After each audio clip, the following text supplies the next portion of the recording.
síndrome de obstrucción intestinal. Se refiere a este síndrome a obstrucción intestinal a aquel conjunto de síntomas asociados a una alteración del tránsito intestinal donde hay una dificultad o una ausencia del tránsito normal del intestino, ya sea delgado o grueso, producido por causas mecánicas o funcionales.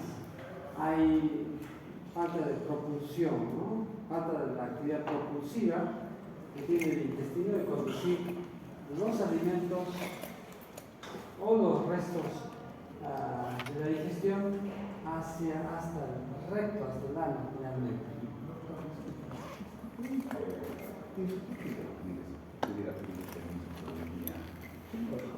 No es campeonato. Por favor, yo les puedo pedir permiso. Ya. Mi casa aparte, mi cerca. Ya. Por favor, solo para vivir. Ya. Gracias. Ya. Entonces, hay un término médico que hay que conocer, ¿no? Que está asociado al síndrome de obstrucción intestinal, que se llama ilio, ¿no? Ilio es un trastorno donde, bueno, existe, que consiste en este síndrome de obstrucción intestinal, ¿no? Ausencia de propulsión o de motilidad del intestino delgado o del colon. Eso es ilio en general. Hay dos tipos de ilio. Ilio adinámico o funcional, que a su vez puede ser un ilio donde hay un exceso de contracciones, de actividad contráctil, pero una actividad contráctil no propulsiva en un mismo sitio. Eso se denomina dinámico, ilio dinámico espástico. Y otro tipo de ilio dinámico donde sí hay una ausencia en la motilidad, no hay actividad contráctil de la musculatura lisa del intestino y por lo tanto no hay actividad propulsiva. A eso se denomina ilio paralítico. Y un segundo tipo de ilio que se denomina ilio mecánico obstructivo. ¿Qué es el ilio mecánico obstructivo? Es lo que se considera habitualmente, ¿no?, como síndrome obstructivo intestinal. Sin embargo, también hay síndrome de obstrucción intestinal en los que tienen ilio dinámico o funcional. ¿No?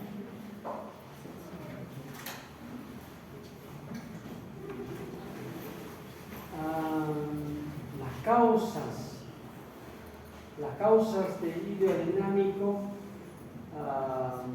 o funcional son varias enfermedades, algunos intraabdominales, peritoneales, algunos de tipo vascular, algunas causas de tipo reflejo y algunos tóxicos metabólicos.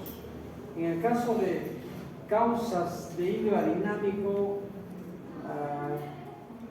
que se originan en el peritoneo, por ejemplo, son los ilios posoperatorios, ¿no?, donde por la manipulación operatoria o por el tiempo prolongado de las operaciones, el intestino y por, bueno, los anestésicos, etc., los intestinos pierden su capacidad contráctil en un tiempo temporal. Puede ser 1 o 2 días, etc., ¿no? Otra causa de ilio dinámico peritoneal son las inflamaciones del peritoneo, ¿no?, asociado a peritonitis bacteriana espontánea o peritonitis secundaria, ¿no?, asociado a apendicitis, por ejemplo.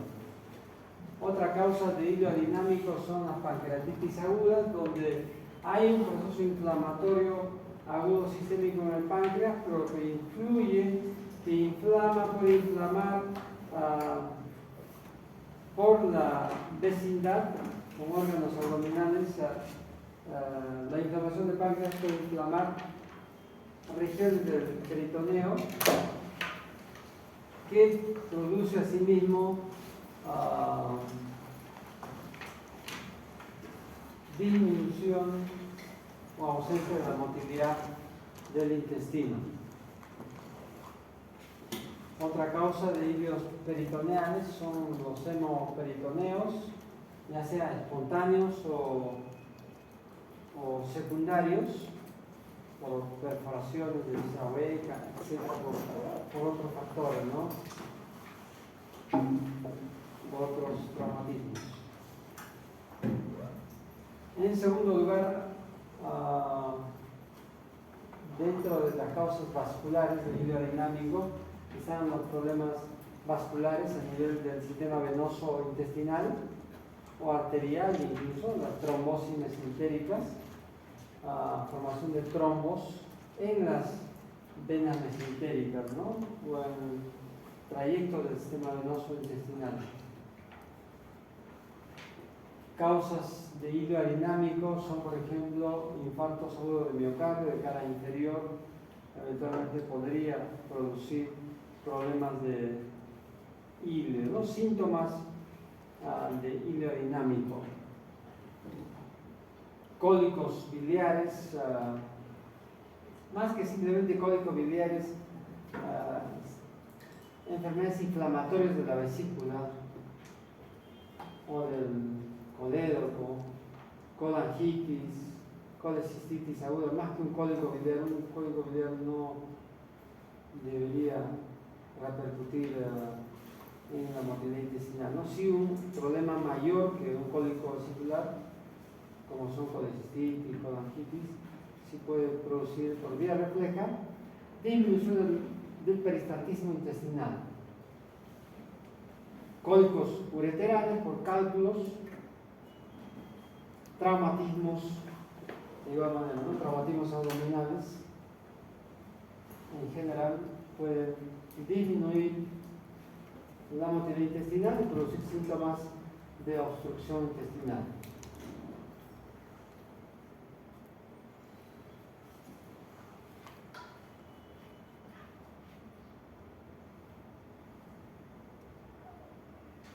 Y como cuarto grupo de enfermedades asociadas a ilio dinámico son las enfermedades o los trastornos tóxico-metabólicos, como cuadros de septicemia e infección generalizada en el cuerpo, que en fases avanzadas de la enfermedad afecta a la fisiología intestinal normal, produciendo disminución de la motilidad y cuadros síntomas parecidos a una obstrucción intestinal, síndromes urémicos en pacientes con enfermedad renal aguda, insuficiencia renal aguda o insuficiencia renal crónica con acumulación de productos nitrogenados,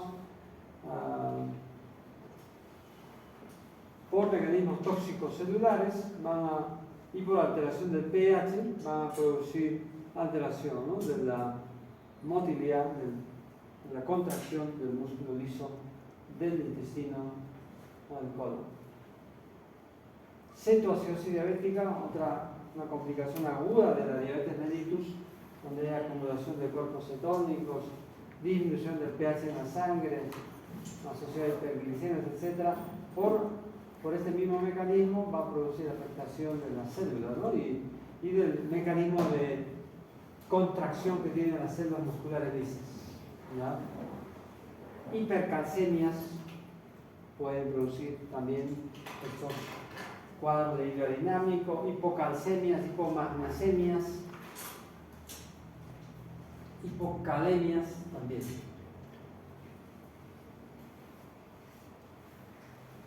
Y el segundo grupo, bueno, el segundo tipo de ilio dinámico, de ilio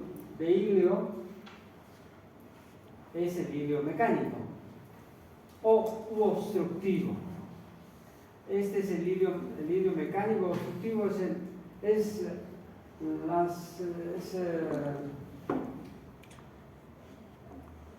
el grupo de enfermedades que produce produce una obstrucción intestinal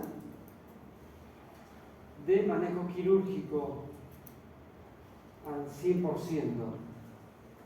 casi al 100%, o de repente, en algunos casos, de repente algún manejo endoscópico, ¿no? Pero básicamente tiene manejo quirúrgico, a diferencia del hidrodinámico, donde buena parte de las causas de hidrodinámico son síndromes de obstrucción intestinal temporal.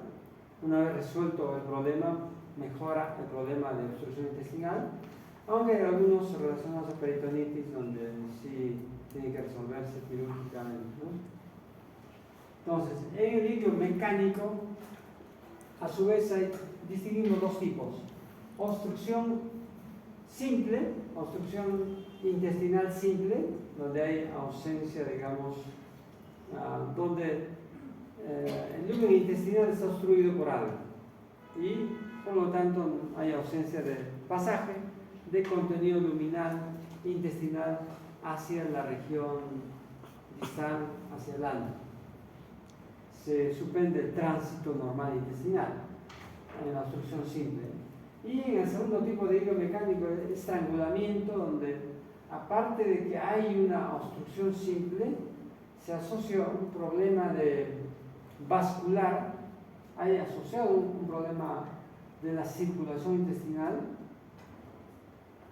que agrava más el problema, ¿no? O sea, no solo hay un problema de ausencia de tránsito intestinal, sino también hay repercusión de la circulación sanguínea de ese asa intestinal, como por ejemplo en las incarceraciones, ya sea en hernias, en bridas, donde el intestino delgado se va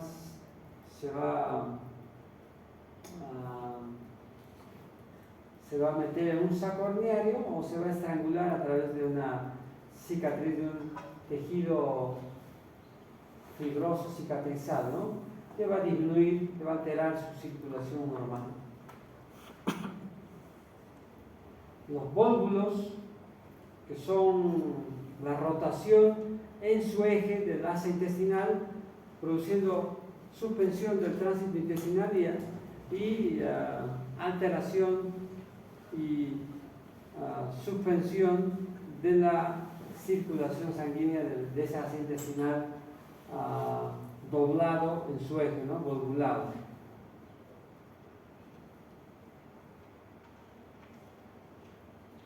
Y las intususcepciones son otro grupo de enfermedades donde un asa intestinal se mete en otra asa intestinal, de esa manera se interrumpe el tránsito intestinal y a su vez la circulación sanguínea va a verse comprometida, ¿no? De ese segmento comprometido.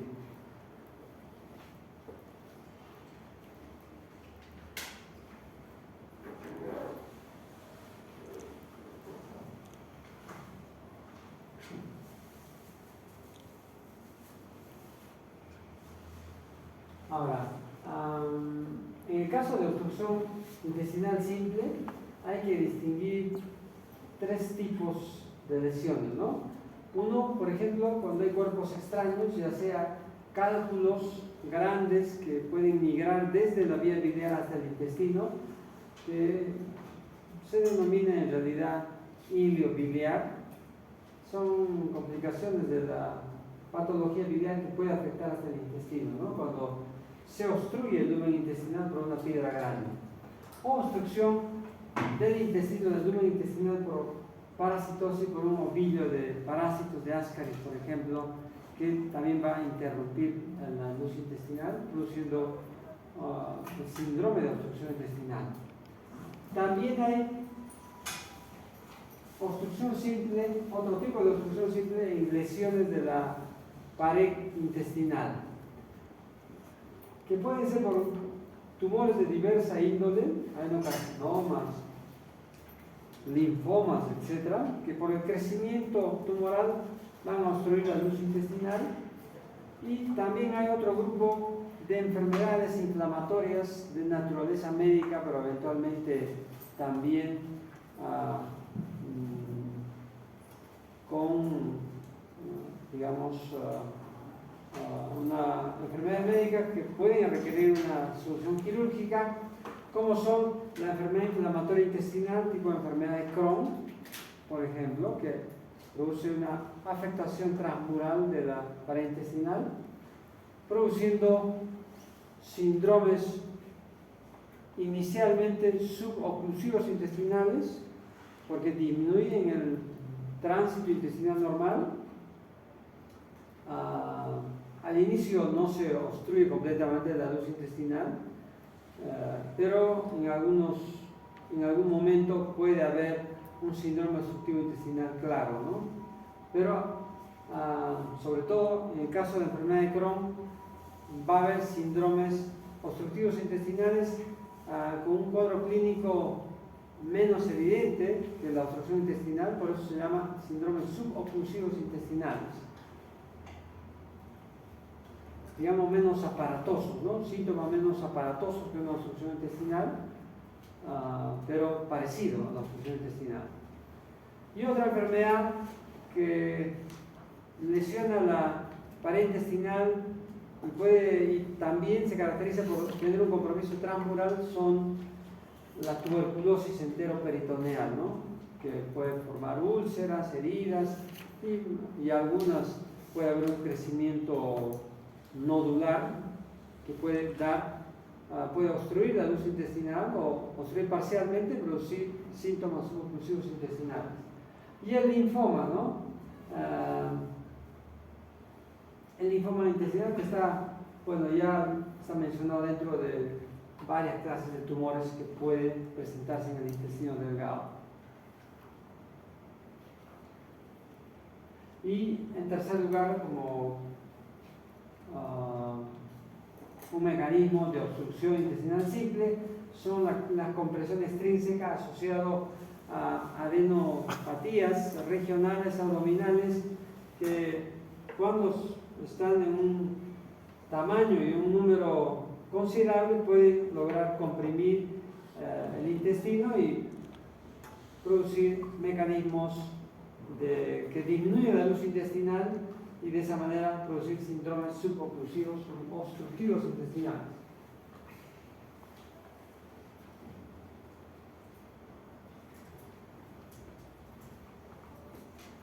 ¿Cuál es el cuadro clínico del síndrome de obstrucción intestinal? El cuadro clínico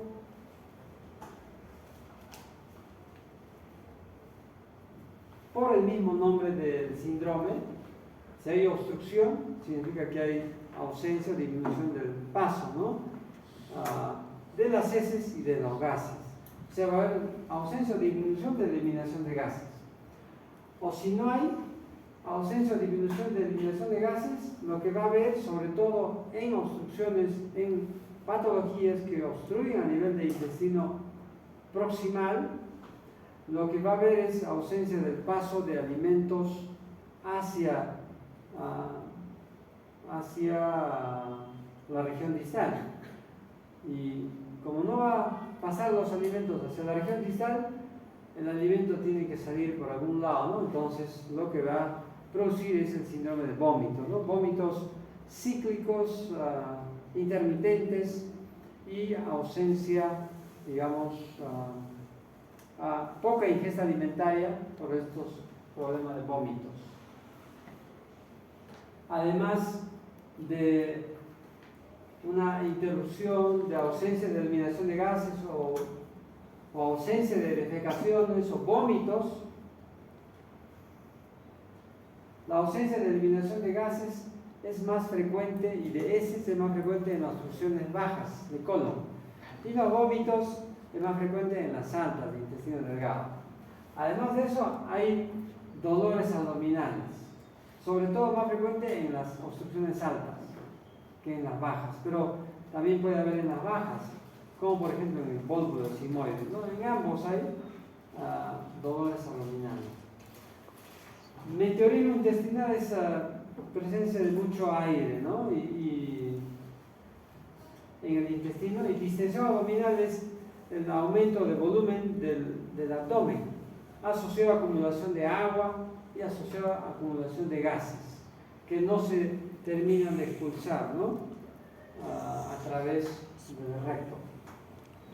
Es mucho más frecuente la distensión abdominal, el aumento del volumen abdominal en las obstrucciones bajas que en las altas, porque en las altas hay más vómitos, ¿no? Hay más facilidad de presentarse vómitos.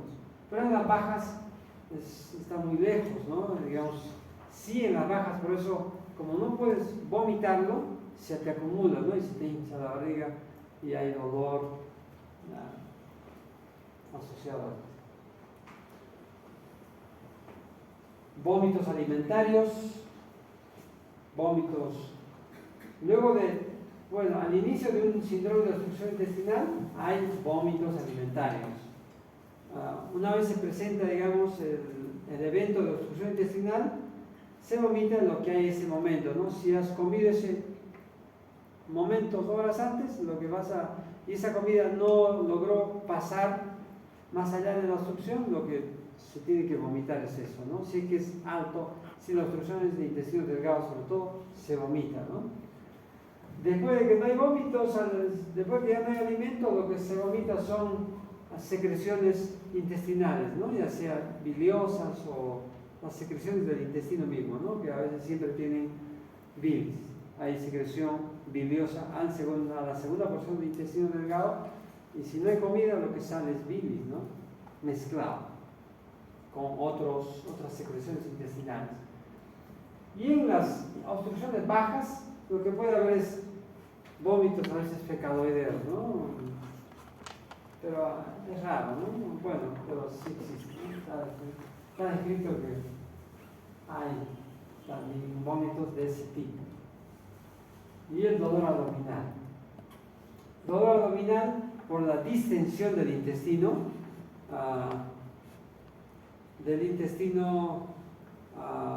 encima de la obstrucción, ¿no? Porque el intestino debajo de la obstrucción está vacuo, está vacío, sin gases, sin aire. Eso, la parte distal de la obstrucción no duele. El que duele y se hincha, y el que lucha y trata de vencer la obstrucción es el que está encima, ¿no? Y eso es lo que causa el dolor abdominal, junto con otros mecanismos vasculares que en algunos casos hay, ¿no? Cuando la vasculatura se compromete, en algunos casos de obstrucción, hay dolor abdominal también por alteración de la irrigación de las asas intestinales. Básicamente esos son los síntomas de obstrucción intestinal. Algunos casos de obstrucción intestinal sobre todo las obstrucciones altas, pueden cursar con episodios de diarreas, ¿ya? Así que no hay que confundirse, no hay que...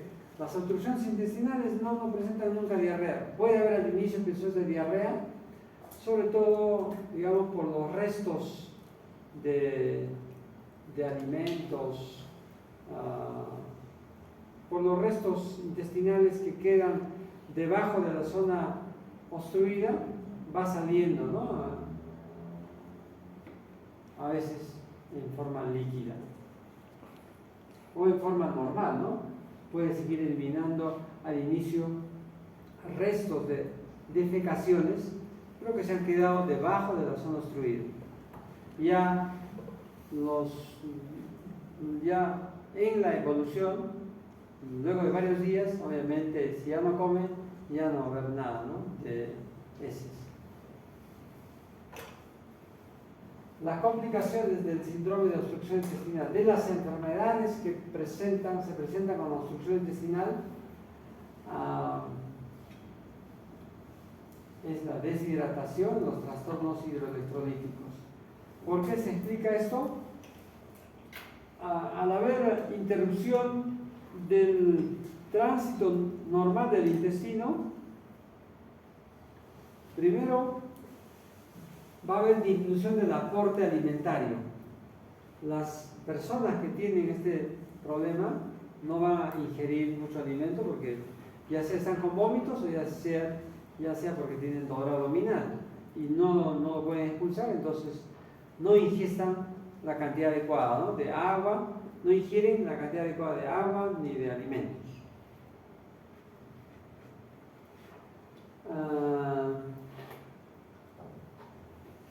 Otro mecanismo de la deshidratación es los vómitos, ¿no? La falta de ingesta y luego además los vómitos. Y el tercer mecanismo que explica la deshidratación es que en el asa intestinal obstruida, bueno, empieza a haber, bueno, hay disminución de la función normal del intestino. El intestino va a perder poco a poco la capacidad que tiene, ¿no? Que es básicamente en el intestino delgado de absorción de nutrientes, absorción de agua y de nutrientes.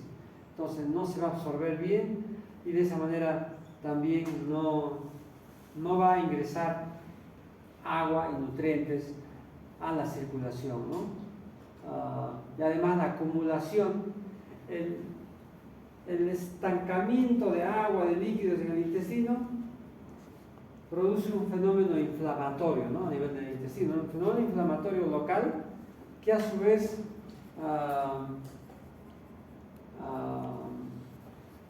va a generar secuestro de líquido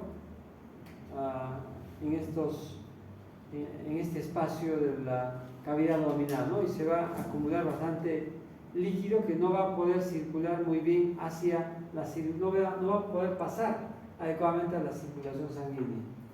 De esa manera, por varios de esos mecanismos, se produce deshidratación, disminución del volumen circulante en la sangre, asociado a trastornos hidroelectrolíticos, ¿no? Ya sea hipokalemias, acidosis, hiponatremias, etcétera, etcétera, que finalmente llega muchas veces a estados de shock y de muerte, ¿no? Y de infección generalizada, septicemia y muerte. También otra complicación de las obstrucciones del síndrome de obstrucción intestinal, en algunas patologías más, en otros menos, es fenómenos isquémicos, ¿no? De alteración de la circulación en las asas intestinales comprometidas. ¿Qué has hecho, amigo? ¿Cuál es tu nombre? ¿Cuál? Waldir. ¿Waldir qué? ¿Qué has hecho ayer? ¿Has tenido una fiesta? ¿Una borrachera? ¿O has estudiado? ¿Qué has estudiado? Sí, estudié temas antes. ¿Qué cursos has estudiado? ¿O estás trabajando? No hay que trabajar. Bueno, a veces hacer dos actividades puede hacer que hagas mal las dos actividades, ¿no? Ya, tratar de hacer una sola actividad en día. Ya. ¿Cómo hacemos el diagnóstico del síndrome de obstrucción intestinal? Inicialmente el diagnóstico es clínico, ¿no? Es clínico en base a los síntomas principales asociados al síndrome de obstrucción intestinal, ya sea vómitos intermitentes, disminución de la ingesta de alimentos, ya sea por los vómitos, por la llenura, por la pesadez abdominal que se tiene al consumir los alimentos, asociados a la interrupción o la disminución del tránsito intestinal, ya sea dolor abdominal en forma cíclica intermitente junto con náuseas, vómitos, baja ponderal, cuando hay un problema de obstrucción intestinal que se desarrolla en varios días, semanas a veces, la obstrucción intestinal no se presenta rápidamente, ¿no? Ya obstrucción de un momento a otro, ya los síntomas son agudos. La obstrucción intestinal se desarrolla en varios días, a veces semanas, y los síntomas son poco a poco, pero van agravándose, ¿no? Y no se mejoran. Esa historia, ese tiempo de enfermedad prolongado de poca ingesta alimentaria, náuseas, vómitos cíclicos que no mejoran, uno debe sospechar, ¿no? Por esos síntomas. vómitos intermitentes, náuseas, llenura precoz, síntomas dispépticos incluso,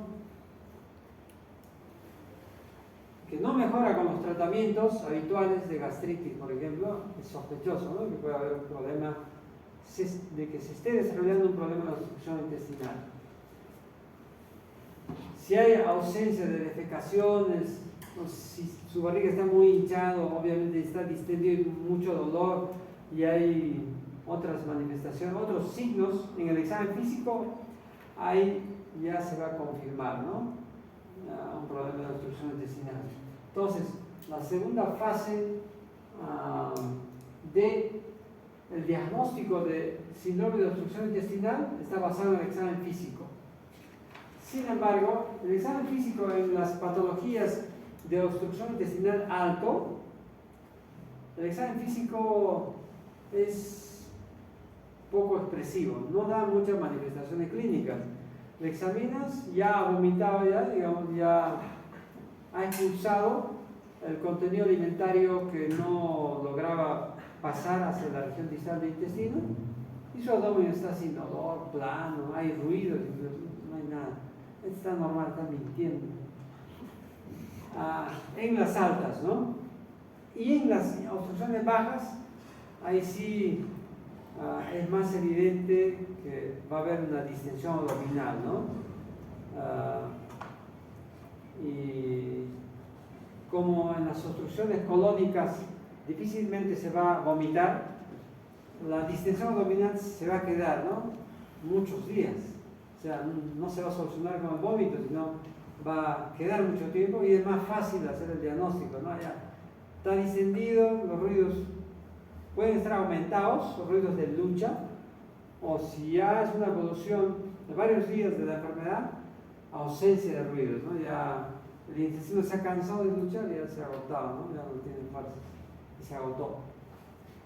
Ruidos aumentados, ruidos metálicos de lucha al inicio y ruidos disminuidos o ausentes al final, ¿no? Ya no se escucha nada.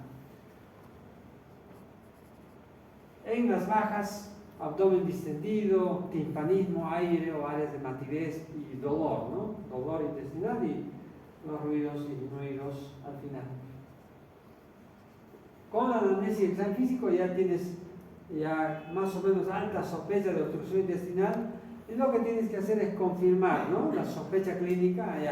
Parece que hay un síndrome de obstrucción intestinal, hay que hacer una analítica básica general para descartar las complicaciones, para evaluar la deshidratación. Se hace hemograma, glucosa, urea, creatinina, evaluación de sodio, potasio, haga electrolito para evaluar el pH de la sangre, etc. Y se hace la evaluación, exámenes de rayos X, radiografía de abdomen simple de pie, para ver los niveles, ¿no?, que habitualmente se va a ver en las obstrucciones intestinales, niveles hidroaéreos, que representan las asas intestinales paralizadas, ¿no?, con el nivel de agua en la parte inferior y el nivel de aire, siempre el aire en la parte superior. La tomografía abdominal con contraste, que es mucho mejor, ¿no?, para ver incluso la localización del asa intestinal comprometida. Y ahí tenemos dos placas radiográficas de abdomen. La de la izquierda es una radiografía de abdomen de un ilio funcional adinámico, y la segunda es un ilio mecánico, ¿no?, intestino delgado.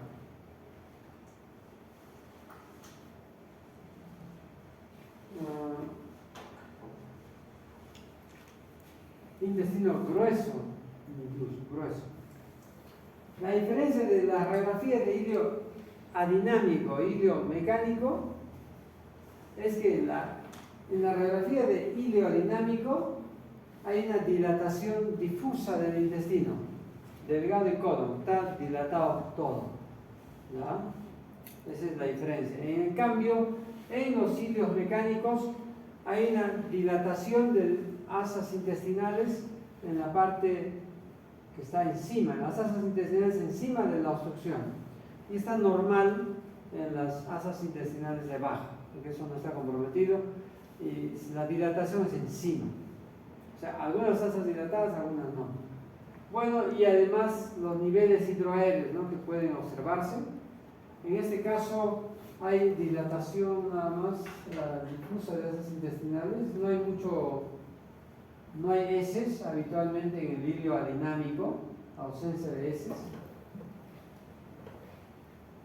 Y en el hilio mecánico, estas son asas colónicas dilatadas, ¿no? Y algunos niveles hidroaéreos, junto con el cuadro clínico, hacen el diagnóstico. Ahí en la tomografía se ve mucho mejor, ¿no? Tomografía con contraste.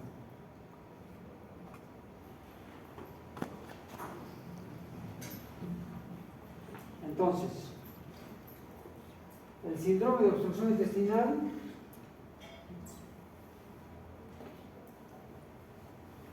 cuando se presenta en una forma atenuada y al inicio de una obstrucción intestinal, antes de que se produzca una obstrucción completa, los síntomas previos a que haya una obstrucción completa del intestino se denomina síndrome suboclusivo intestinal, porque no hay una obstrucción completa. Eso se llama suboclusión intestinal. Habitualmente no lo consideran en la bibliografía, no de frente dicen obstrucción intestinal, pero previamente a la obstrucción completa hay síntomas previos que se denominan, se considera como síndrome suboclusivo intestinal. Es un síntomas atenuados, disminuidos, ¿no? A veces incluso el cuadro clínico se normaliza en un momento, como que se normaliza pero luego recae nuevamente, ¿verdad? De evolución intermitente y crónica. Los síntomas son parecidos a la obstrucción intestinal, pero un poco atenuados y con periodos de normalidad, ¿no? De ausencia de síntomas incluso. Las causas, bueno, hemos comentado las causas de hilio mecánico que afecta la pared intestinal, ¿no? La enfermedad de Crohn, úlceras intestinales, parasitosis intestinal, tuberculosis, algunos tumores al inicio van a comportarse de esa manera, ¿no?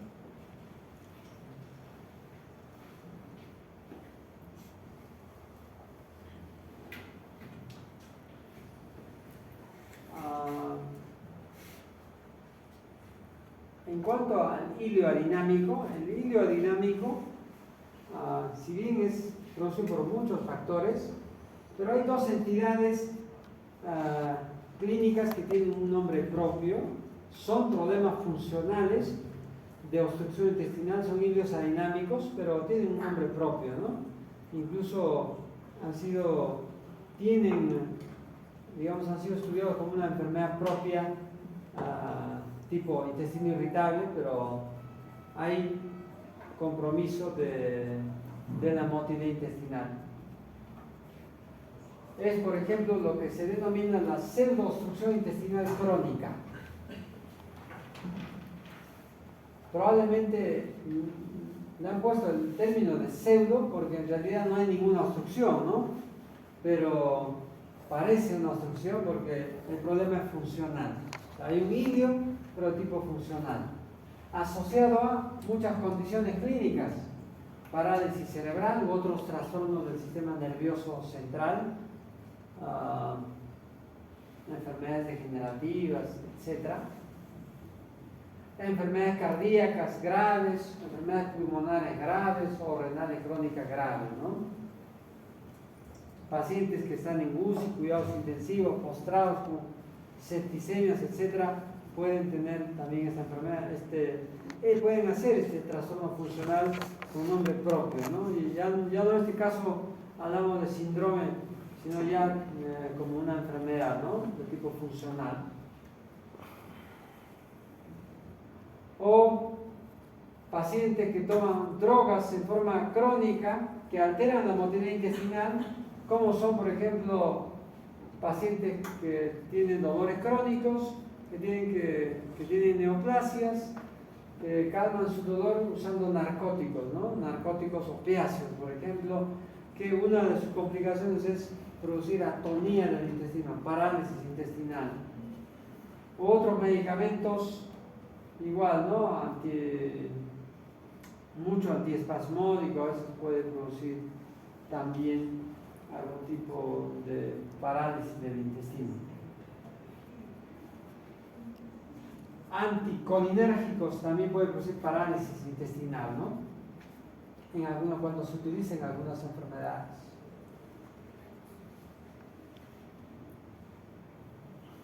La causa de esta enfermedad funcional,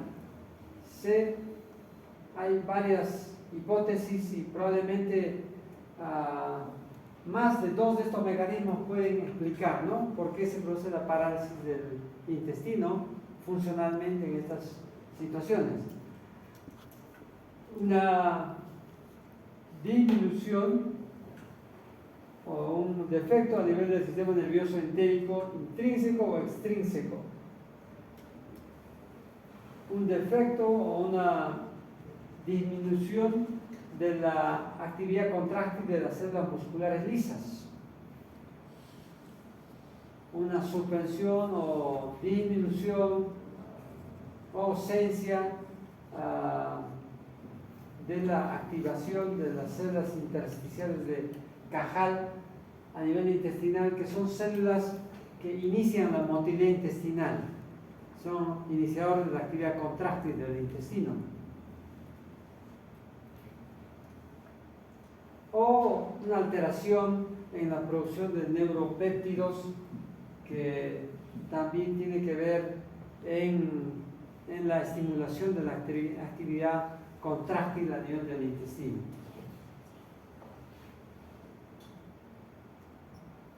Como pueden ver, hay muchas enfermedades detrás de la pseudoobstrucción intestinal crónica.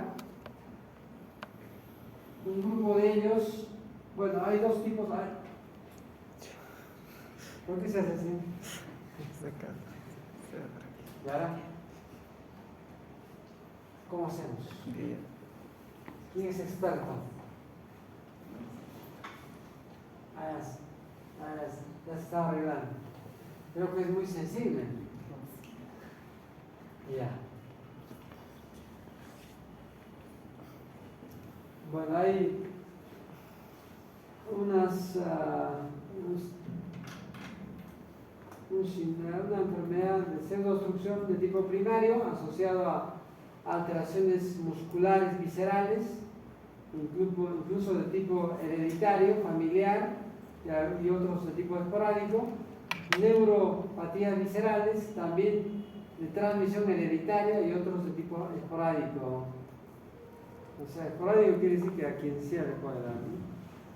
Y pseudoobstrucciones de tipo secundario, ¿no?, asociado a enfermedades musculares sistémicas, esclerodermia, lupus eritematoso.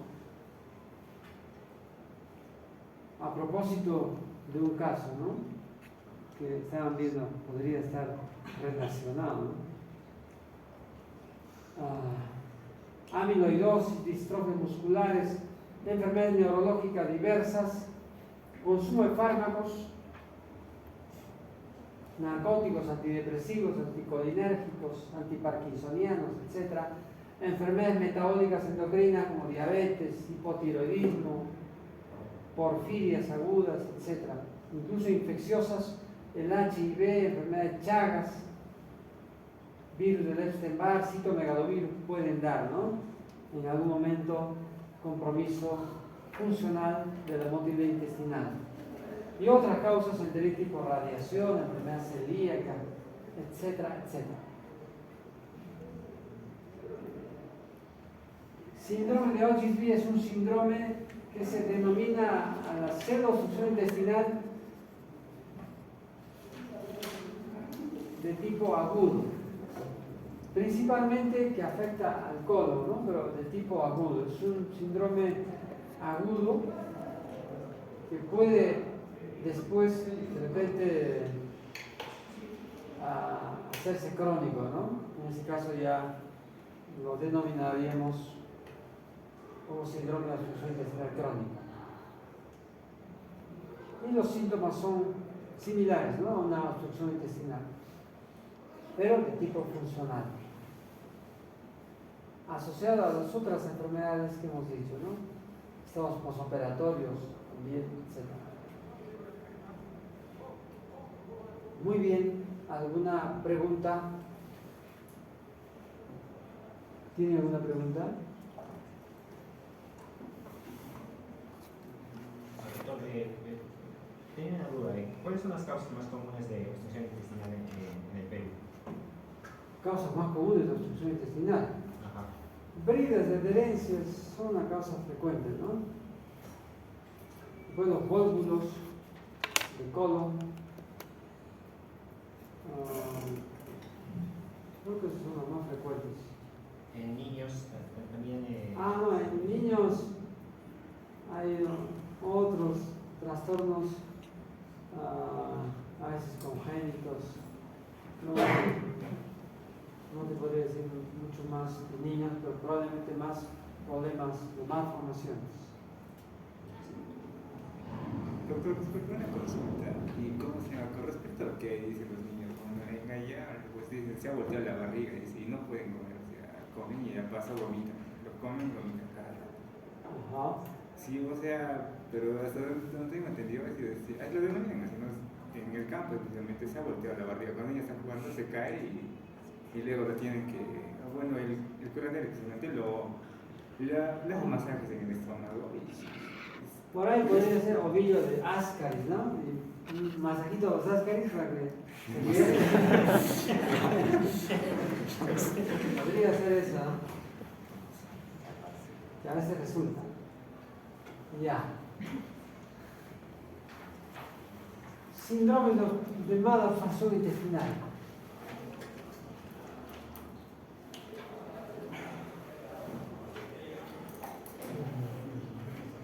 Bueno, el síndrome de mala absorción intestinal es otro síndrome intestinal que hay que conocerlo, hay que tenerlo en mente.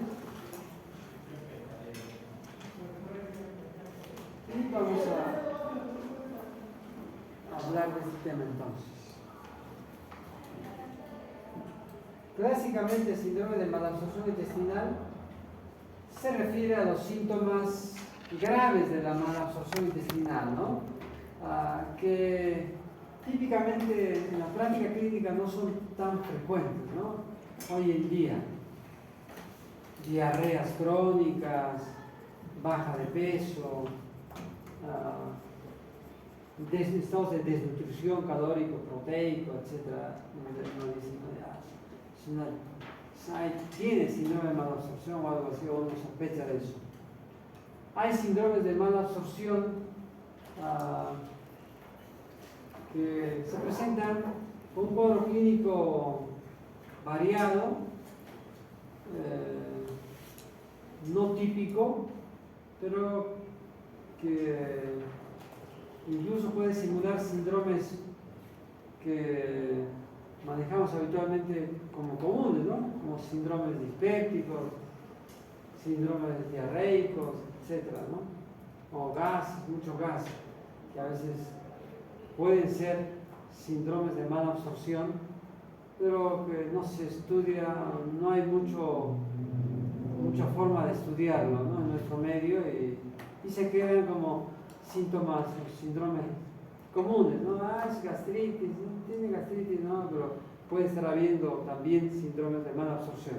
Solamente que no podemos determinar claramente, ¿no? Por carencia de medios de diagnóstico. Es un poco difícil y hay carencia al respecto. Síndrome de mala absorción se refiere a los síntomas y signos producidos por una insuficiente absorción de nutrientes, insuficiente absorción de alimentos ingeridos en la dieta, que el cuerpo requiere, ¿no? Que el organismo y las células requieren para su mantenimiento, ¿no?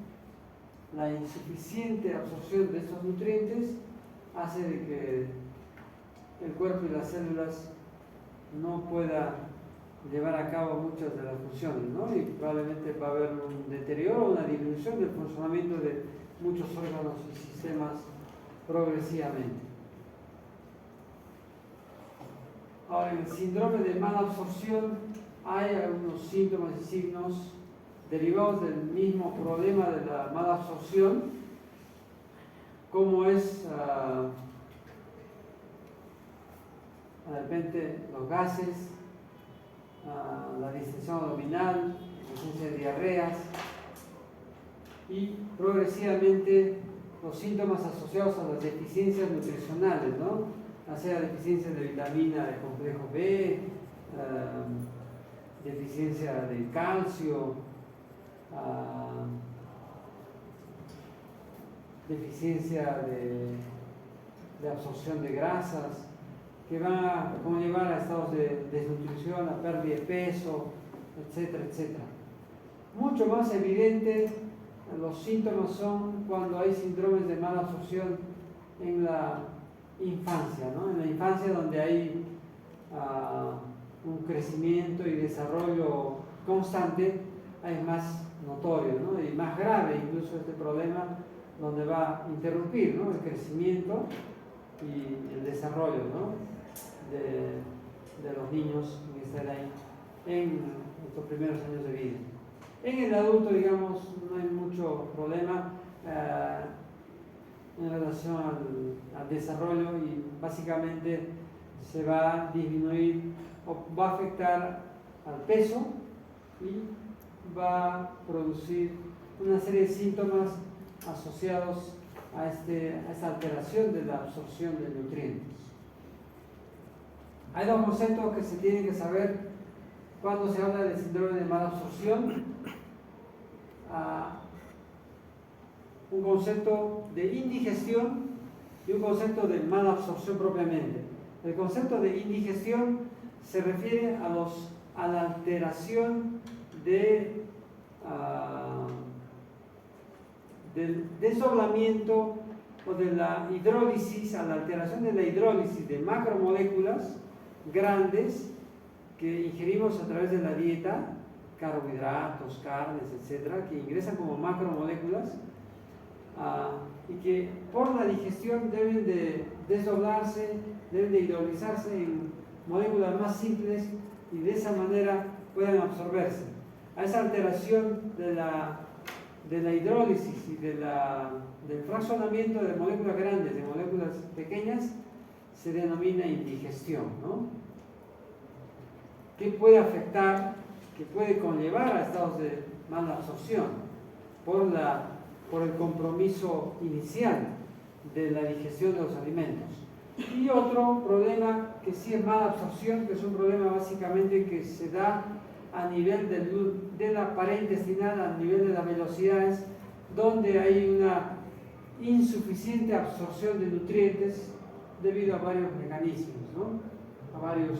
a varias clases de enfermedades, o un problema circulatorio de los nutrientes que no terminan de, digamos, puede absorberse bien en el lumen intestinal, pero no se va a trasladar esos nutrientes absorbidos hacia la circulación por problemas a nivel de la circulación linfática o a nivel de la circulación sanguínea.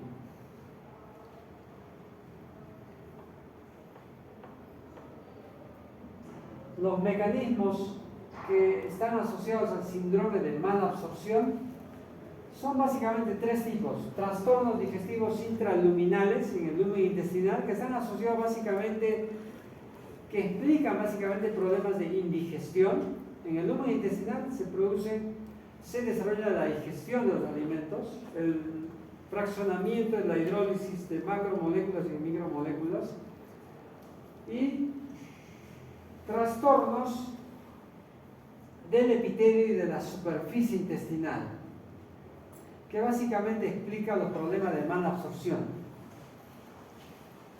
y los trastornos circulatorios, ¿no? De la circulación linfática y sanguínea. Son los tres mecanismos principales asociados al síndrome de mala absorción. O sea, ya sea enfermedades que producen trastorno en el lumen intestinal, enfermedades donde hay alteración en la secreción de jugos intestinales, en la secreción del jugo pancreático o en la inactivación de enzimas pancreáticas, etc., va a producir trastornos en la digestión que finalmente, como no va a haber nutrientes hidrolizados, obviamente al no haber mucho nutriente apto para absorberse, va a disminuirse la absorción. O sea, si no hay que absorber, se va a absorber poco, ¿no? Y de esa manera la indigestión va a producir mala absorción. Los problemas del epitelio y de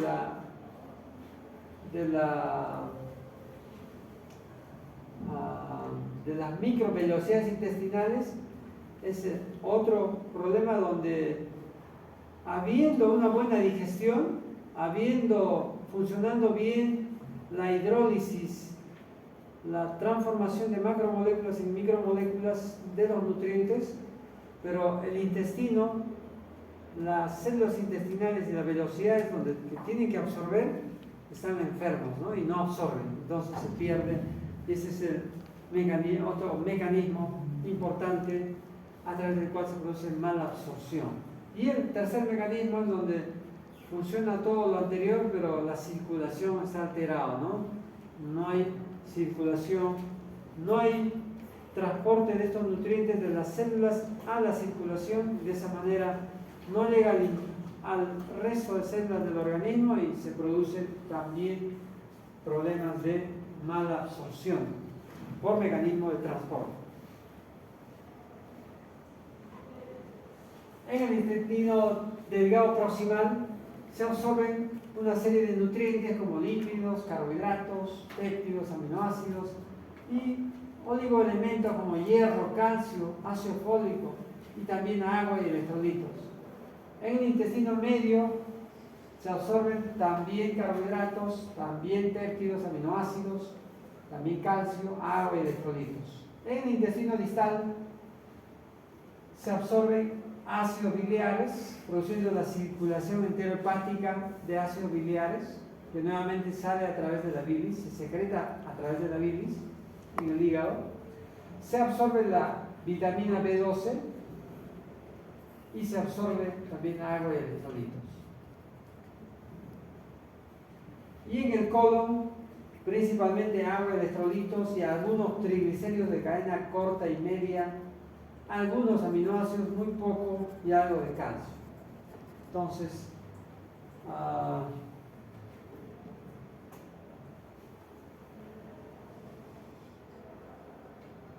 las enfermedades que afectan áreas específicas de los intestinos van a disminuir, ¿no?, la absorción de estos nutrientes, o van a producir deficiencia de estos nutrientes.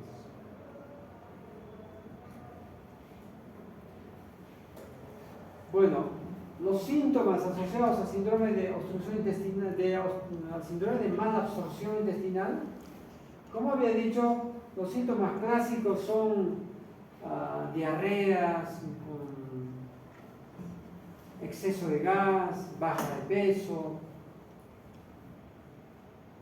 la esteatorrea clásica, que es la expulsión de grasa en las heces. Esos son síntomas clásicos, pero en la realidad, en la práctica, no es frecuente ver estos síntomas. O sea, hay otros síntomas mucho más comunes a otros problemas clínicos gastrointestinales que se presentan con uno que otro síntoma de mala absorción, ¿no?, que hay que buscarlo a veces con algún examen especial para determinar si hay una obstrucción, hay una mala absorción. Entonces, alteración de la frecuencia detectatoria, incluso no solo, bueno, puede haber diarreas, no necesariamente tiene que haber diarreas crónicas, puede haber diarreas intermitentes, a veces incluso intercaladas con estreñimiento, que pueden estar asociados, pueden ser síntomas de mala absorción. O sea, no hay síntomas típicos de mala absorción. Sí, mejor dicho, los síntomas típicos de mala absorción no son frecuentes. O sea, no hay que esperar a encontrar necesariamente estos síntomas clásicos para pensar en mala absorción. Síntomas leves de otras enfermedades habitualmente se encuentran en los pacientes que hacen mala absorción. ¿Ya? La esteatorrea se refiere a la eliminación de grasa en las heces.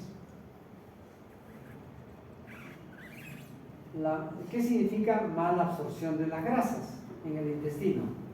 La mala absorción de las grasas hace que las grasas queden en el lumen intestinal y que sean transformados y metabolizados por la microbiota intestinal, ¿no?, que existe, y eso va a generar mucho gas, ¿no? Si hay mucha grasa va a generar gases, etc. Dolores abdominales asociados a los gases, asociados a la distensión abdominal, aumento del volumen abdominal eventualmente. Y a veces diarreas, no siempre características con heces que flotan, ¿no?, en el inodoro. Heces flotantes son característicos de grasa en las heces. La baja de peso es otro síntoma asociado al síndrome de mala absorción, que no siempre hay que encontrarlo, ¿no? Tiene que haber. No necesariamente sí o sí tiene que haber para pensar en mala absorción. A veces hay, a veces no hay, ¿no? Puede haber, lo más típico que puede haber en síndrome de obstrucción intestinal son gases, dolores, episódicos, intermitentes, pero también esos síntomas son característicos, están asociados a gastritis, por ejemplo, ¿no? Están asociados. Y la gastritis es una patología frecuente, ¿no? Por ahí, de repente, estudiando con métodos más específicos, podríamos concluir que un porcentaje importante de gastritis tienen también mala absorción, ¿no? O tienen mala absorción asociada a otro problema. Por ahí una tesis podría ser eso, ¿no? Importante.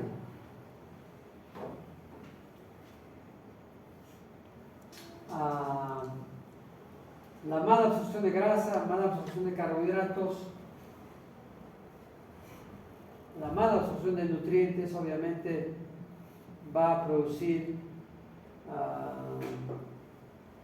disminución de masa muscular, ¿no?, lo que se denomina sarcopenia, ¿no? Los músculos no van a tener las proteínas suficientes que se debe de ingerir en la dieta y por lo tanto van a perder, ¿no?, masa muscular, que puede ser asociado a la baja ponderada. Y los deficiencias nutricionales múltiples, ¿no?, que puede haber asociado a un síndrome de mala absorción.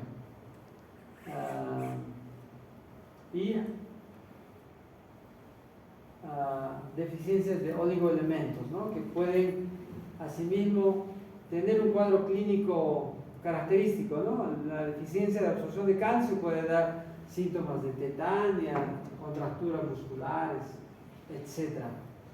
Deficiencia de absorción o en la infancia puede dar síntomas de raquitismo, etc., ¿no?, deformidades en piernas, etc.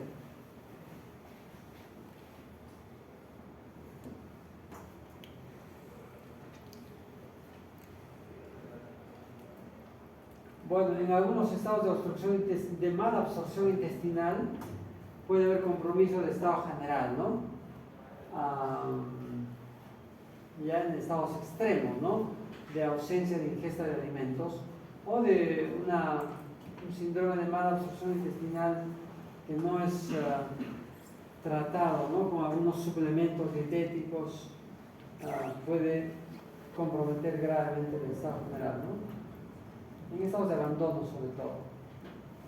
En los niños y adolescentes, los problemas de mala absorción van a producir retardo de crecimiento, baja de peso, o mejor dicho, baja de talla, disminución de la talla, ¿no?, progresivamente alteración del desarrollo psicomotor.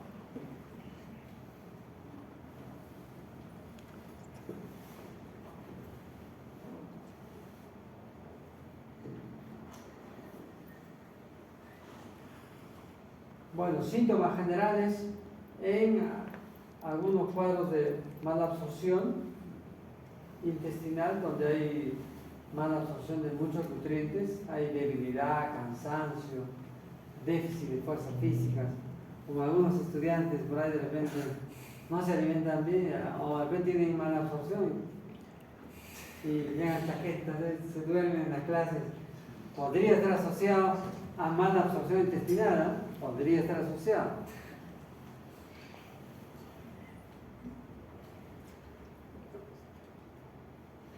Diarreas voluminosas, abundantes, a veces deposiciones normales pero abundantes, pueden ser síntomas de mala absorción. Diarreas heces flotantes, síntomas de mala absorción de grasas.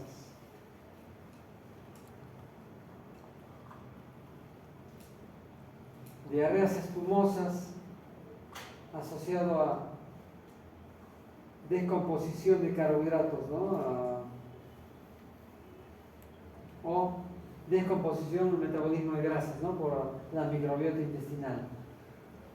Heces fétidas, malolientes, también asociado a mala absorción de grasas. También a mala absorción de carbohidratos, ¿no? La microbiota intestinal lo descompone, ¿no? Y muchas veces en los pacientes que tienen este síndrome de mala absorción, la microbiota intestinal se altera. La composición normal, que hay en personas saludables, normales, se altera con presencia de gérmenes de microbiotas diferentes, que producen un metabolismo más alterado y producen gases más apestosos.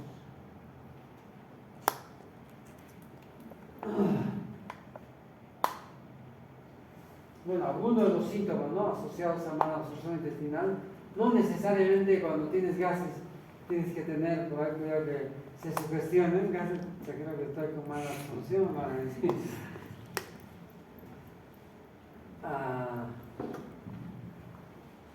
Pero algunos síntomas, ¿no?, enflaquecimiento, distensión abdominal, dolores, etc.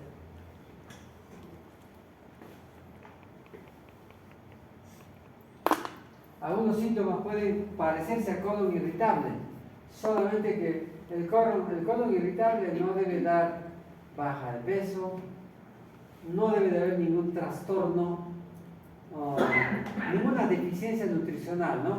Si se encuentra alguna deficiencia nutricional en un paciente catalogado como colon irritable, no es un colon irritable, sino es una obstrucción intestinal, que podría parecerse clínicamente, por dolor, por distensión abdominal puede parecerse, pero si no lo determinas que hay una malabsorción de algún componente, que a veces es difícil, bueno, sigue tratándose como colon irritable. Y probablemente hay muchos casos de colon irritable que son malabsorciones mezclados y ya eternamente están ahí con lo mismo, ¿no? Probablemente. Signos de carencias nutricionales asociados a mala absorción intestinal.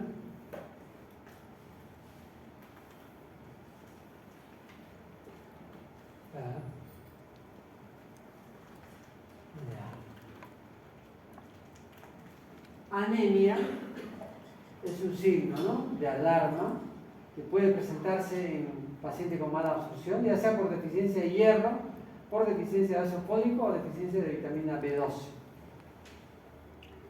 Edemas por deficiencias de proteínas.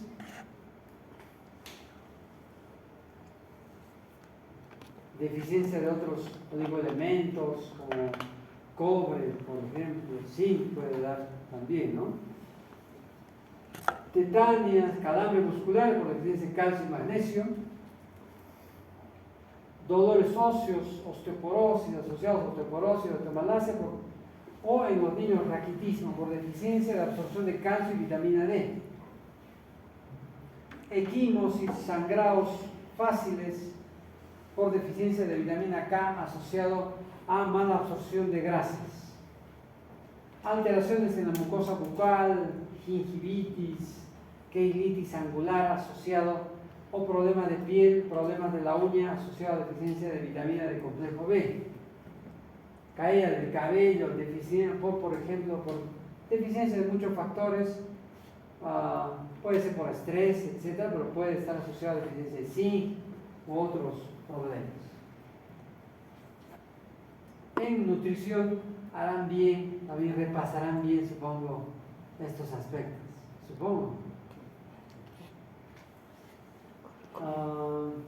Entonces, la digestión y absorción de nutrientes. La digestión es la primera fase de desdoblamiento de macromoléculas, de nutrientes que se presenta como macromoléculas en la dieta, y para que se absorban tiene que convertirse en micromoléculas, en moléculas absorbibles. Ese proceso de hidrólisis se denomina digestión. La digestión de triglicéridos o de grasas de la dieta se debe convertir a ácidos grasos libres y a monoglicéridos. Ésteres de colesterol en colesterol. Hidratos de carbono complejos, papa, los almidones de la papa, del arroz, etc., de la yuca, etc., tienen que convertirse finalmente en monosacáridos, glucosa, galactosa, sacarosa. Las proteínas complejas del pollo, del pescado, tienen que convertirse en aminoácidos, dipéptidos, para que puedan absorberse en las velocidades, en el lumen, en las velocidades intestinales. Las vitaminas, algunas vitaminas se presentan en formas complejas que tienen que degradarse para que sean absorbidos fácilmente. ¿Ya? Los minerales conjugados a veces con otras sustancias tienen que separarse de otras sustancias a través de la acción enzimática de los jugos intestinales, pancreáticos, para que finalmente se liberen y sean absorbidos. Que si no se liberan también puede provocar disminución, ¿no?, de la absorción por quedarse atrapados con otras sustancias conjugadas. Entonces, etapas de la mala absorción. La primera etapa es en la digestión propiamente, en la descomposición de macromoléculas en micromoléculas. La digestión de los alimentos está asociado a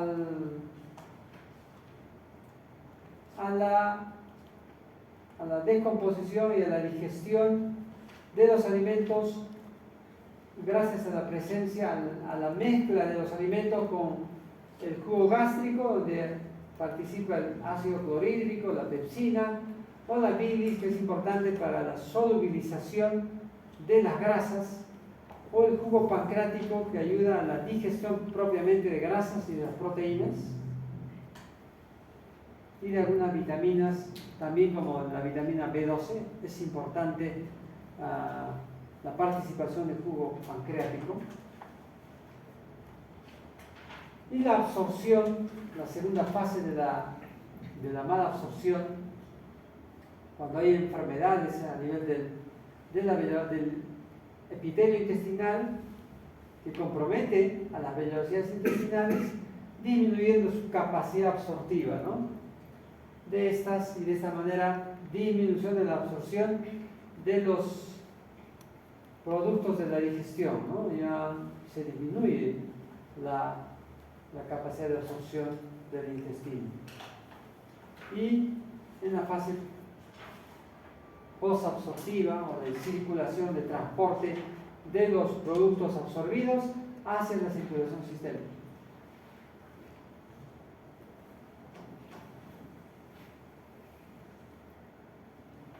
En cuanto al problema de malabsorción de grasas,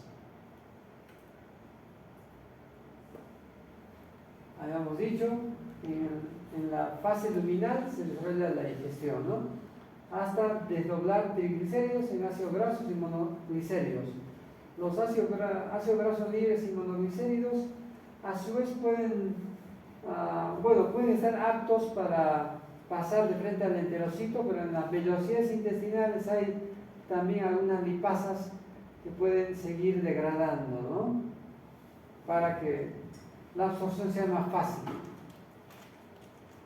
Habitualmente la absorción de los ácidos grasos se realiza por difusión pasiva, pero últimos estudios están sugiriendo que no es tan pasivo, ¿no? Sino que requiere cierta energía, o sea, hay cierto transporte activo. Últimos estudios dicen así, ¿no? Hay cambios, algunos cambios en la medicina, ¿no? Que a veces se consideran verdades en un tiempo y después en otro tiempo no era cierto, no era tan cierto, ¿no? Pero en el enterocito los ácidos grasos vuelven a recomponerse a triglicéridos y los triglicéridos tienen que unirse, se unen a apolipoproteínas para pasar a la circulación sanguínea. Y algunos pasan a la circulación sanguínea de frente y algunos pasan a la linfa, circulación linfática. Los triglicéridos de cadena larga pasan a la circulación linfática. Los triglicéridos de cadena corta y media pasan a la sangre de frente, o sea, a la circulación portal.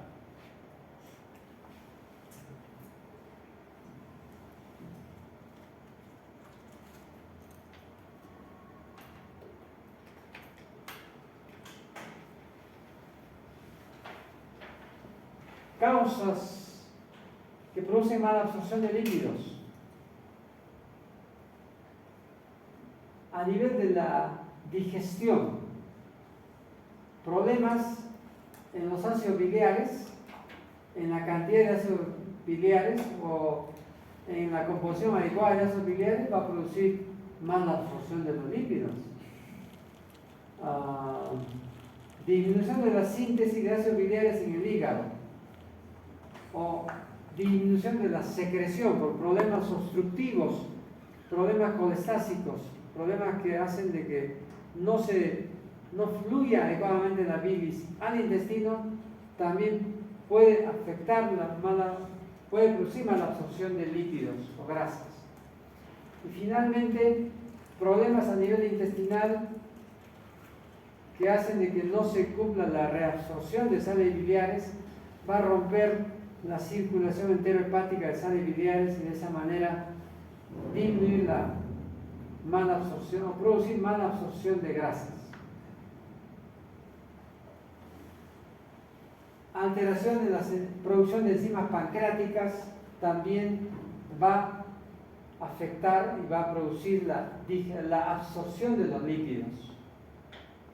En enfermedades como por ejemplo pancreatitis crónica, donde hay una alteración de la función del páncreas, no hay una producción adecuada de enzimas pancreáticas, cáncer de páncreas de igual manera, ¿no?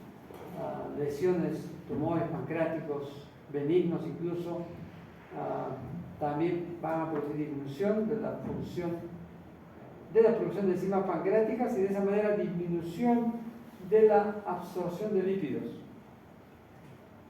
y alteración en la absorción propiamente, alteración en la superficie absortiva del intestino por enfermedades como por ejemplo esprues, ya sea tropical, en climas tropicales, o esprues no tropicales como la enfermedad celíaca, o enfermedades congénitas, hereditarias, mejor dicho, como abeta-lipoproteinemia, donde hay problema en la producción de una apolipoproteína que transporta las grasas a la circulación. Si no hay la proteína que lo transporta, la grasa que se ha absorbido no se va a transportar, ¿no? Y se queda ahí acumulado. Y va a producir deficiencia de las grasas, ¿no? De la cantidad de grasa que ingerimos. Son problemas poco frecuentes, pero existen, ¿no? Abeta-lipoproteinemia. Y alteración de la circulación linfática,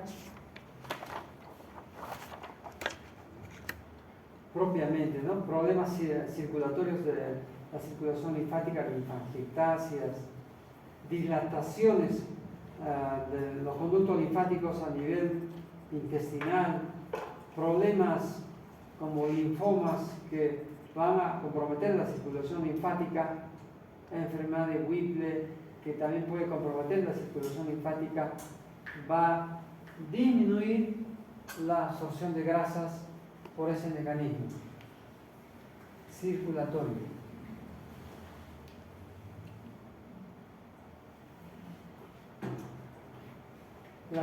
Hay una disminución de síntesis de ácidos biliares en enfermedades crónicas del hígado, ¿no? Cirrosis, hepatitis agudas, obviamente va a producirse una disminución de producción de ácidos biliares. En forma aguda en la hepatitis y en forma crónica en la cirrosis. Secreción flujo alterado en la colestasis, ¿no? Ya sea obstructivos o hepatocelulares, coledocolitiasis, tumores que obstruyen la vía biliar, etc. Inactivación de ácidos biliares, eso se refiere a que haya producción normal de ácidos biliares, pero hay muchas bacterias en el intestino, como por ejemplo en pacientes operados de colon, donde se les hace una anastomosis de intestino delgado con colon, anastomosis de intestino delgado a colon. Normalmente el intestino delgado evita que haya ascenso de bacterias del colon al intestino. La válvula ileocecal sirve para que no entre bacterias hacia arriba. Pero hay unas operaciones de cáncer de colon, a veces operan y bueno, tienen que operar, ¿no? Y luego el intestino con colon. La flora, como ya no tiene una válvula normal que cierra, la flora del colon, hay millones de bacterias, sube fácilmente al intestino y se produce un sobrecrecimiento bacteriano que se aprovecha de las sales biliares que debe absorberse en el intestino, en el hilo distal, y al final hay descenso de la cantidad de sales biliares, ¿no? Hay pérdida de sales biliares de esa manera, porque son aprovechados por las bacterias por sobrecrecimiento bacteriano intestinal. Inactivación de sales biliares. O cuando se operan segmentos de intestino delgado de ilio, ¿no? También en ese caso hay ausencia del intestino que puede absorber, ¿no? Las sales biliares, y de esa manera hay disminución del pool de sales biliares, ¿no? El hígado obviamente sigue produciendo, pero de todas maneras esa alteración en el intestino va a repercutir, ¿no? en una distorsión de la cantidad, de la composición de sales biliares, que va a afectar a la absorción de las grasas, ¿no? En cuanto a las enzimas pancreáticas, deficiencia de enzimas pancreáticas por enfermedades crónicas como pancreatitis crónica, pancreatitis aguda necrotizante. En la pancreatitis aguda grave con necrosis pancreática, el páncreas está muerto, ¿no? Buena parte del páncreas se necrosa y se muere. Esa parte necrosada del páncreas no produce enzimas pancreáticas, por lo tanto hay una deficiencia de las enzimas pancreáticas para digerir los alimentos, ¿no? Y sobre todo las grasas. La deficiencia de enzimas pancreáticas podemos determinarlo con pruebas como prueba de la secretina o prueba de la elastasa fecal en heces medición de las tasas fecales en heces, normalmente el diagnóstico de insuficiencia pancreática cuando es menos de 200 microgramos por gramo en un día de recolección.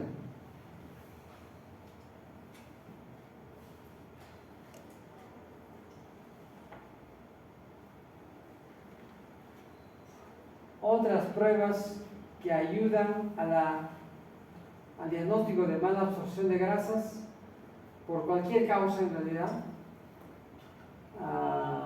no solamente pancreática, sino biliar, etc. La prueba de Sudán 3 es una prueba cualitativa donde se observa más de 100 gotas de grasa de 1,8 micras a 400 aumentos. Con eso se puede decir, ¿no?, que hay, cuando se observen esa cantidad de grasas, se dice que hay mala absorción, ¿no?, de grasas. La prueba de Van de Kramer es una prueba cuantitativa para determinar mala absorción de grasas, más o igual a 8 gramos de grasa en esta prueba. Las dos últimas pruebas no son 100% sensibles ni específicas, hay algunos errores en exceso o por defecto, así que no hay que creer necesariamente más 100%. Otra situación que produce, que puede afectar las enzimas pancreáticas y de esa manera afectar o producir síndrome de mala absorción de grasas, son la inactivación de enzimas pancreáticas. Las enzimas pancreáticas están activas en medio alcalino. El lumen intestinal tiene un medio alcalino, pero cuando hay una producción exagerada de ácido asociado, por ejemplo, al síndrome de Sodinger-Ellison, a tumores que secretan gastrina en exceso, y de esa manera hay producción de ácido en exceso, hay inactivación del ácido, inactivación de las enzimas pancreáticas por el ácido en exceso, y de esa manera se produce mala absorción de grasas.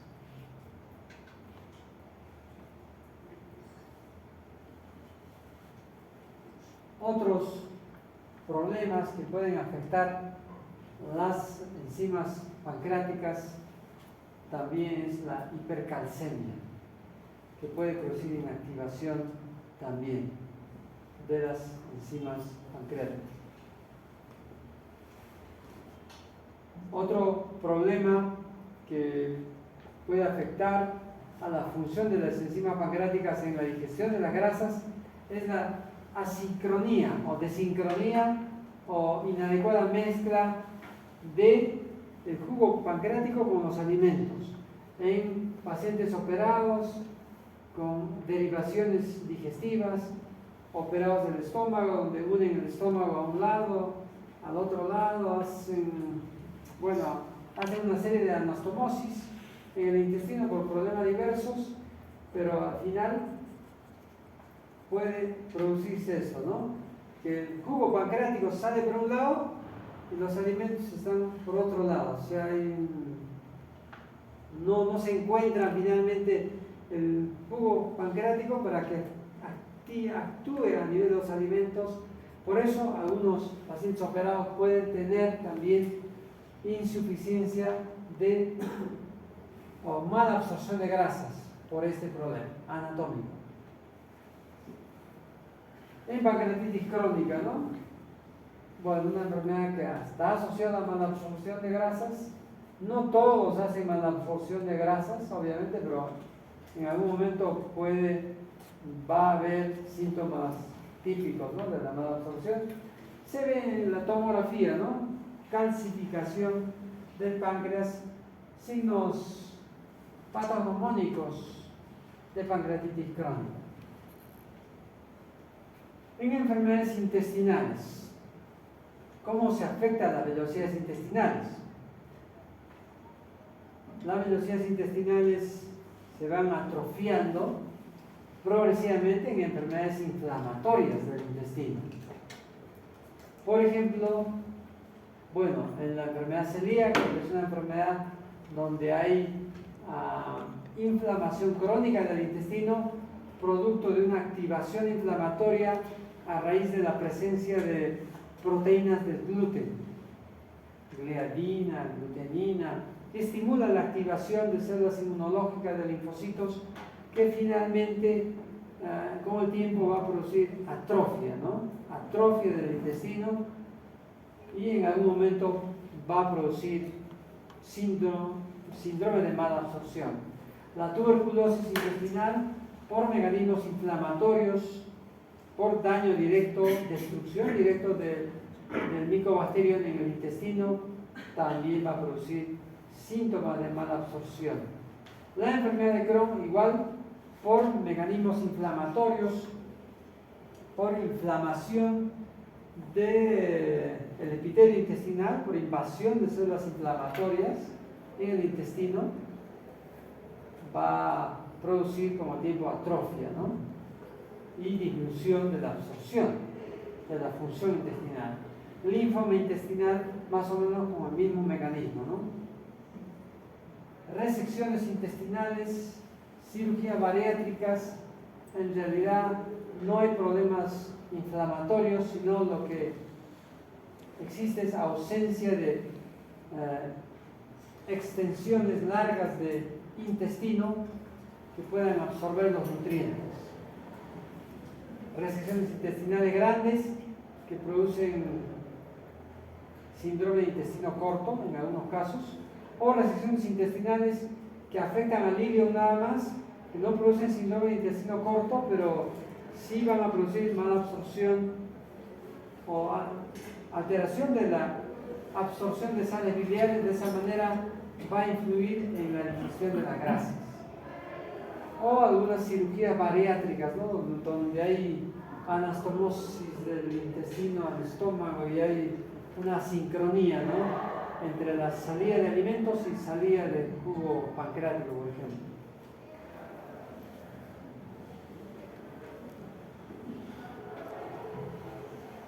Bueno, la enfermedad de Crohn, ya hemos hablado, la enfermedad celíaca, mejor dicho, hemos hablado, una enfermedad genética, pero con un desencadenante en la dieta, que es la ingesta de gluten.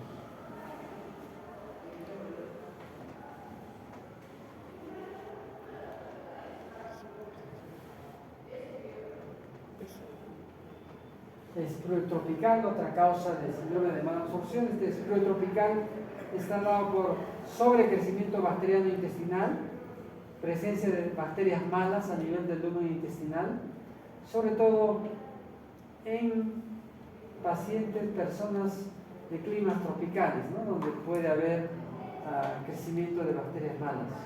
En pacientes que viven en el Asia, sureste asiático, Centroamérica, India, hay con frecuencia estos problemas, ¿no?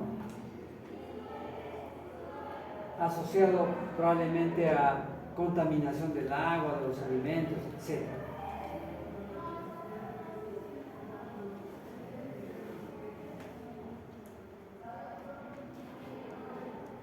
La enfermedad de Whipple, una enfermedad rara que se denomina también lipodistrofia intestinal, causado por una infección crónica en el intestino por una bacteria rara que se llama Actinomyces,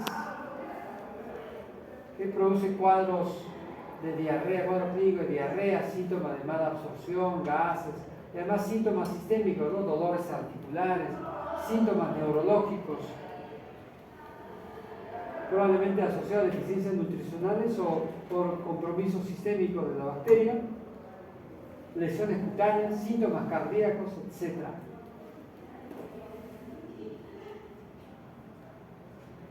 Linfoma intestinal,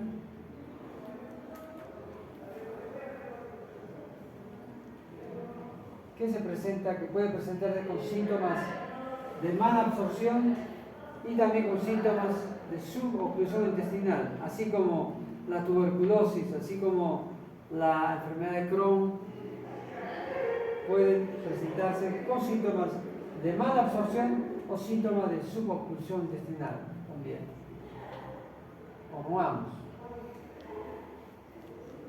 Las consecuencias clínicas de la mala absorción de lípidos, obviamente, al ser las grasas a una fuente, la fuente más importante de calorías, un poco más, bueno, casi igual o un poco más que los carbohidratos.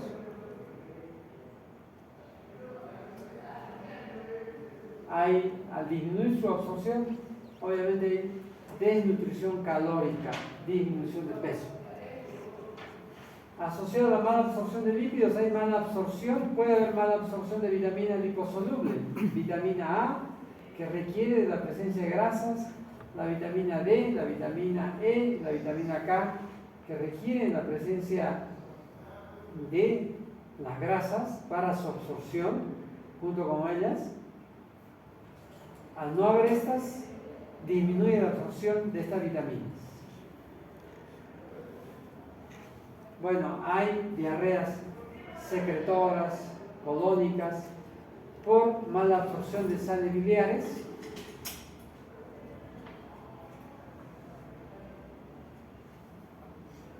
O diarreas de tipo esteatorreica, ¿no? En algunos casos. O sea, la mala absorción de lípidos puede producir diarreas secretoras por mala absorción de sales biliares, porque las sales biliares van a actuar a nivel de colon y van a ser degradados por las bacterias, o las diarreas de tipo esteatorreico, ¿no? Como restos de grasas en las heces, con mal olor, etc. En cuanto a la mala absorción de hidratos de carbono, los mecanismos que producen mala absorción de hidratos de carbono son por deficiencia de la producción de amilasa pancreática en enfermedades crónicas del páncreas, por alteraciones de disacaridasas intestinales asociadas a enfermedades que producen atrofia intestinal, o por enfermedades que producen alteraciones en la circulación portal, o alteraciones básicamente de la circulación portal y venosa central. Los carbohidratos no se absorben a través de la linfa, no se absorben de frente a la circulación venosa portal, a diferencia de las grasas que sí se absorben a través de la linfa también.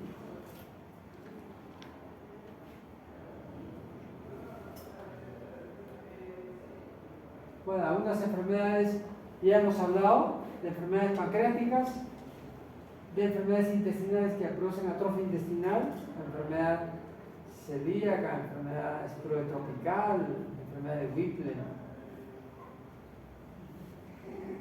Y hay alteraciones de disacaridasas intestinales, como es la deficiencia de lactasa, que se conoce habitualmente como síndrome de intolerancia a la lactosa. Síndrome de intolerancia a la lactosa es un problema de indigestión a la lactosa, donde hay carencia o disminución de la lactasa en las velocidades intestinales, que hace que cuando uno consume leche que tiene lactosa, no se digiera la lactosa, ¿no? Por haber carencia de la lactasa. Esto está asociado, bueno, tiene dos causas. Síndrome de intolerancia a la lactosa de tipo primario por problemas genéticos, por problemas congénitos del nacimiento. El intestino viene con ausencia o baja cantidad de lactasa. Y problemas secundarios asociados a enfermedades crónicas intestinales, parasitosis, yardiasis, por ejemplo, que es común en nuestro medio, enfermedad celíaca, vasculitis o enfermedad inflamatoria intestinal, puede dar síndrome de intolerancia a la lactosa, o sea, síntomas de mala absorción a la lactosa especialmente.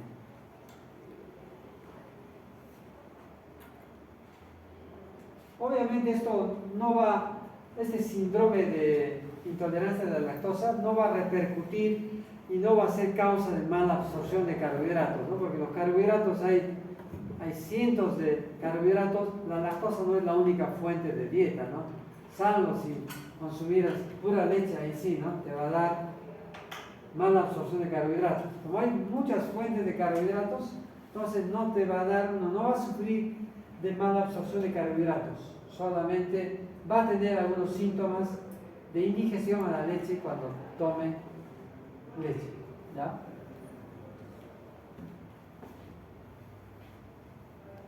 Los síntomas clínicos cuando hay problemas de indigestión, básicamente, o problemas de mala absorción de carbohidratos en general, va a haber gases. También al no absorberse los carbohidratos son metabolizados por la microbiota intestinal y esta microbiota va a descomponerlo, la leche, ¿no? Y va a producir moléculas de degradación, van a producir gases por el metabolismo. Va a producirse también por la mala absorción de carbohidratos diarrea de tipo osmótico. Los carbohidratos que no se digieren van a retener agua, van a jalar agua, van a tener un efecto osmótico y de esa manera va a producir diarreas acuosas, ¿no? Osmóticas. Eventualmente puede haber desnutrición calórica, que no es tan frecuente, pero puede haber. Si se asocia a mala absorción de grasas, obviamente sí o sí va a haber, ¿no?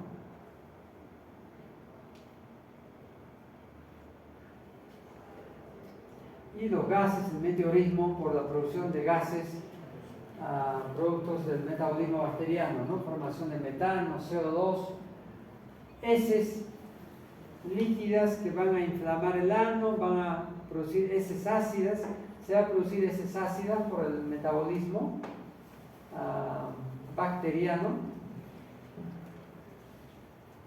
por la presencia de ácidos grasos en las heces,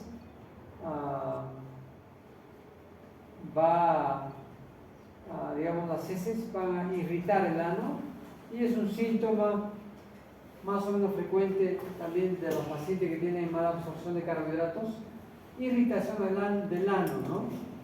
Irritación de hemorroides, dolor anal, aparte de gases, diarreas.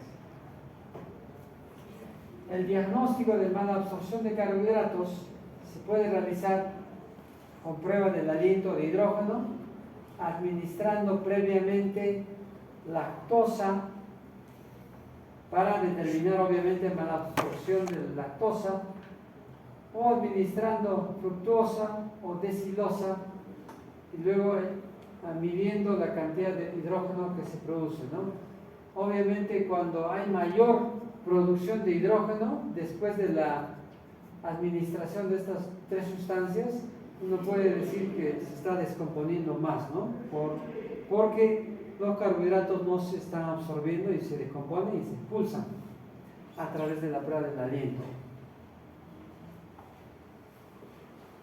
Bueno, cuando hay sospecha de mala absorción de carbohidratos también es importante, por ser una causa de mala absorción de lactosa sobre todo, algunas parasitosis, es importante hacer un examen parasitológico seriado de heces, con procultivos.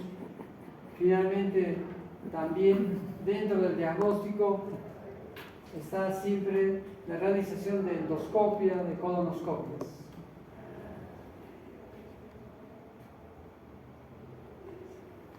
Y en cuanto a la absorción, a la mala absorción de proteínas,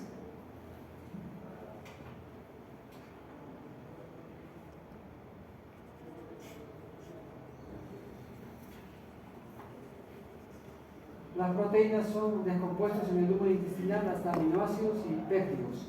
En las velocidades hay algunas enzimas peptidasas que todavía pueden estar degradándolo, pueden degradar aún más a algunos péptidos y péptidos.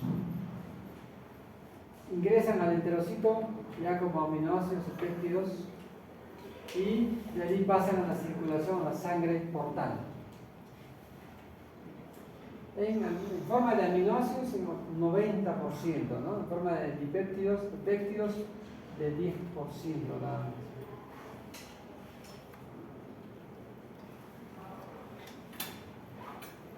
¿Por qué mecanismos puede haber malabsorción de proteínas? Por alteración en la producción de proteasas pancreáticas, alteración en la secreción de jugo pancreático, ¿no? Por enfermedades crónicas, como hemos visto, cáncer de páncreas o pancreatitis crónica, activación alterada de las proteasas, ya sea por asincronía en las gastrectomías, ya sea por deficiencia congénita de algunas enzimas,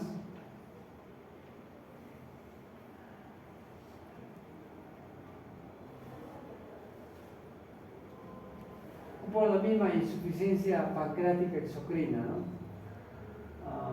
No se va a producir la activación adecuada de las proteasas en el intestino delgado.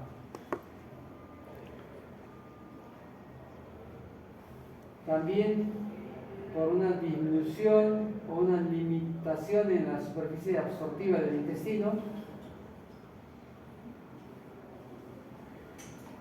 asociada a deficiencias congénitas, ¿no? De transportadores de péptidos en enfermedades raras como esta enfermedad de Hartnup, enfermedad rara, ¿no? De tipo congénito.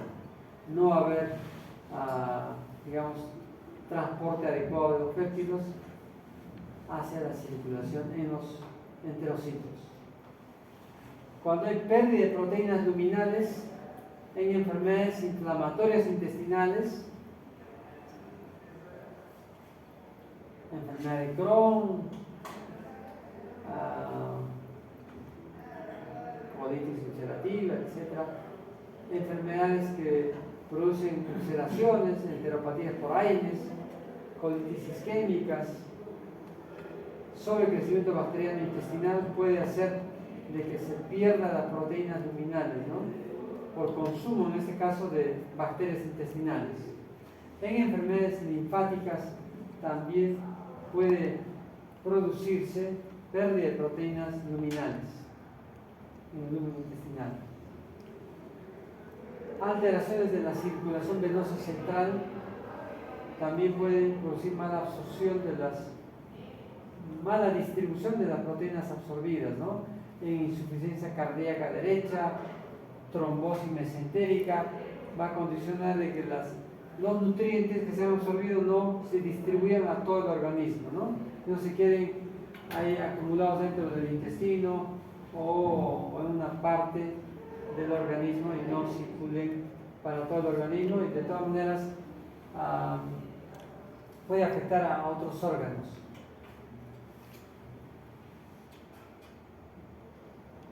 La misma hipertensión portal puede afectar un aprovechamiento adecuado de las proteínas de la dieta por problemas circulatorios.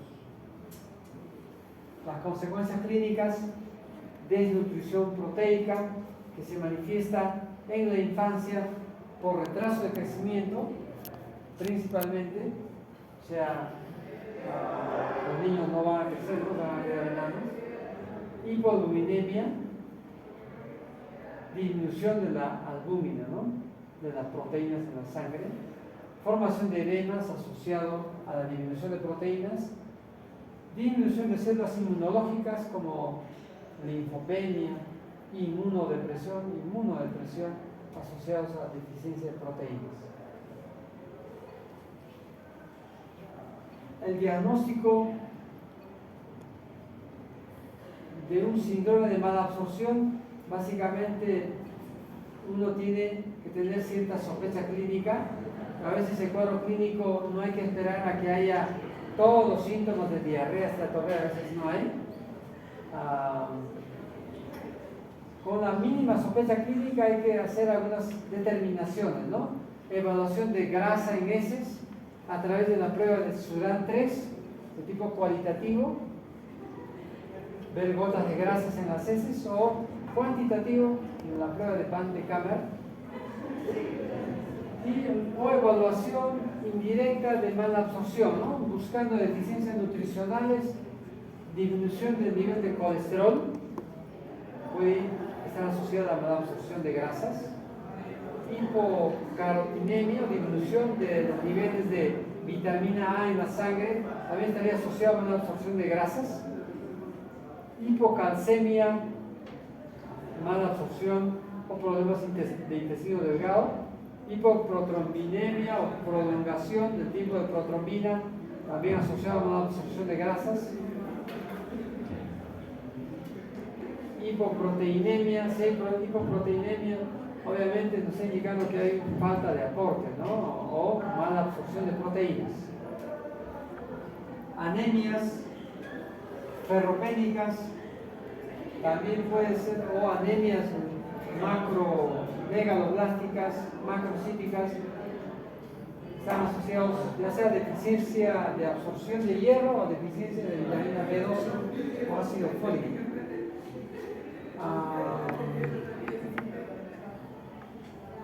En fin, alguna de estas agresiones se puede hacer pruebas de secreción, se puede hacer una evaluación de si la causa es luminado parietal de la mala absorción, ¿no? A través de la prueba de desilosa. La desilosa es un carbohidrato de fácil absorción, que se absorbe fácilmente, pero cuando hay problemas en el epitelio, problemas en la pared intestinal, obviamente no se va a absorber hacia la circulación sistémica.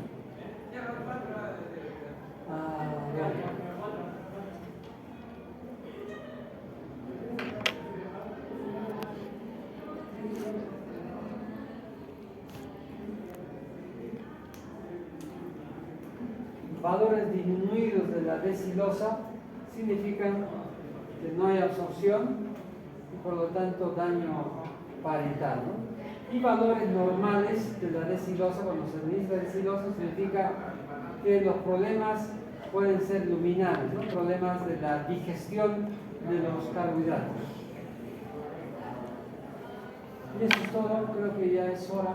Hay otros datos que pueden leerlos en relación a mala absorción de algunos componentes de la dieta, ¿no? Por ejemplo, vitamina liposoluble es asociado a los lípidos.